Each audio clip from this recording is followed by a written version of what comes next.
Baik, Assalamualaikum warahmatullahi wabarakatuh. Perkenalkan, saya Irma Aryawanda Nurusdiana, NIM 216131108, akan merepresentasikan mengenai tugas farmakoekonomi, yaitu critical appraisal.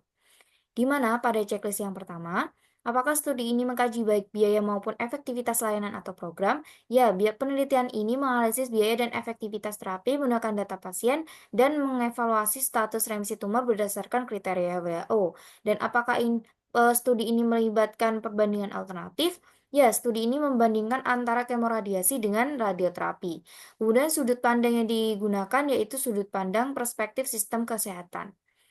Kemudian nomor 2, checklist nomor 2 yaitu apakah deskripsi komprehensif tentang alternatif yang bersaing diberikan, misalnya siapa yang melakukan apa, kepada siapa, di mana, dan seberapa sering. Ya, terdapat deskripsi rinci mengenai kemoradiasi dan radioterapi, di mana kemoradiasi adalah terapi kombinasi antara kemoterapi dan radiasi, sedangkan radioterapi hanya menggunakan radiasi, termasuk radiasi eksternal dan radiasi internal. Keduanya merupakan terapi yang direkomendasikan untuk kanker serviks stage 2B sampai 3B. Untuk checklist nomor 3, yaitu apakah efektivitas program atau layanan ditentukan? Ya, efektivitas diukur berdasarkan status remisi tumor menggunakan kriteria WHO, yaitu menggunakan nilai CR atau Complete Response. Kemudian, apakah data observasi atau asumsi digunakan untuk menetapkan efektivitas? Ya, terdapat data observasi yang digunakan untuk menetapkan efektivitas yang berasal dari rekomendasi pasien. Untuk checklist nomor 4, apakah semua biaya dan konsekuensi penting serta relevan untuk setiap alternatif diidentifikasi? Ya, penelitian ini mengidentifikasi semua biaya penting yang relevan, termasuk biaya pelayanan rawat jalan, rawat inap, konsultasi dokter, laboratorium, konsumsi medis, obat kemoterapi, dan radiasi. Kemudian, apakah mencakup sudut pandang yang relevan? Studi ini hanya mengambil perspektif dari sistem kesehatan healthcare atau healthcare perspektif, tetapi tidak mencakup perspektif pasien secara langsung atau pihak ketiga seperti asuransi.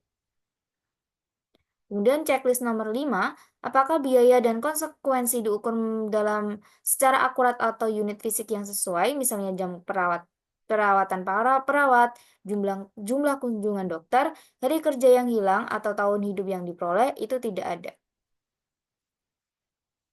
Checklist nomor 6, apakah sumber dari semua nilai diidentifikasi secara jelas? Ya, sumber nilai biaya diambil dari catatan keuangan rumah sakit dan efektivitas dari rekam medis pasien. Checklist nomor 7, di mana apakah biaya dan konsekuensi disesuaikan untuk perbedaan waktu? Ya, biaya disesuaikan menggunakan Consumer Price Index atau CPI hingga tahun 2019. Checklist nomor 8, apakah dilakukan analisis tambahan terhadap biaya dan konsekuensi dari alternatif? Ya, terdapat analisis ICER digunakan untuk membandingkan biaya tambahan terhadap efek tambahan antara kemoradiasi dan radioterapi. Checklist nomor 9, apakah terdapat pengakomodasian ketidakpastian dalam estimasi biaya dan konsekuensi? Ya, dilakukan analisis sensitivitas untuk mengevaluasi ketidakpastian dalam parameter biaya dan efektivitas, di mana analisis yang digunakan itu ada justifikasinya, yaitu dengan menambah atau mengurangi 25% dari parameter biaya dan efektivitas yang dianggap cukup representatif. Kemudian, apakah hasil penelitian sensitif terhadap perubahan nilai dalam rentang asumsi, analisis sensitivitas atau interval kepercayaan? Hasil menunjukkan bahwa biaya radioterapi memiliki pengaruh besar terhadap ICER, sehingga sensitif terhadap perubahan biaya. Untuk checklist nomor 10, di mana apakah presentasi dan diskusi dari hasil penelitian mencakup semua isu yang menjadi perhatian pengguna? Ya, penelitian membahas nih hasil ICER, efektivitas, dan implikasi biaya untuk pengguna sistem kesehatan. Dari perspektif pelayanan kesehatan, kemoradiasi dianggap lebih mahal dibandingkan radioterapi untuk pengobatan pasien kanker serviks stadium 2B sampai 3B. Namun, efektivitas kemoradiasi lebih tinggi dibandingkan radioterapi dengan nilai ICER sebesar $48,6 per persen CR. Kemudian, saya itu juga, apakah hasil dibandingkan dengan penelitian lain yang menyelidiki pertanyaan yang sama? Ya, hasil dibandingkan dengan studi lain yang berada di Thailand. Baik, terima kasih. Berikut merupakan presentasi dari saya. Cukup sekian. Wassalamualaikum warahmatullahi wabarakatuh.